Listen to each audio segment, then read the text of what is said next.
Hello! So for today's video is gagawa tayo ng isang healthy na treats para sa ating mga dog. So ang gagawin ko for today is tamang-tama sa init ng panahon. Pinili ko nga itong kalabasa na gawing treats ng aking mga dogs kasi alam naman natin ay ang kalabasa ay high sa vitamin A, which is helpful for our dog's vision and cellular function. So, ayan ang makukuha ng ating mga dogs dito sa kalabasa.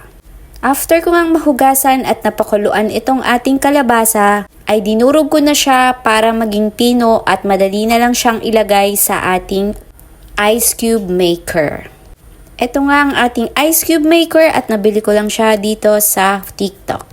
Ayan na nga at ilalagay ko na siya isa-isa dito sa mga cubes ng ating ice maker. Sigurado ako magugustuhan ito ng ating mga dogs kaya naman kailangan ay mapatigas natin to. Kasi ilalagay natin sila sa ref para maging pinaka-ice candy nila or ice cream nila.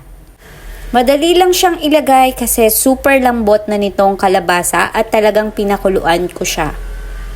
Ayan na nga at tapos na, ilagay na natin sa ref at palamigin na natin sila magdamag or kung gusto nyo 1 hour lang. Ito na nga at naka 1 hour na ang ating ginawa kanina at nilagay na natin yan kanina sa ref. So ibibigay na natin ngayon sa ating mga dogs. Ayan na nga at isa-isa kong pinabibigay sa kanila at tinan nyo naman gustong gusto ng aking dogs at makakatulong yan para lumamig yung katawan nila, pinaka ice cream na nila. Ayan na nga at gustong gusto niya. Ayan at naubos na.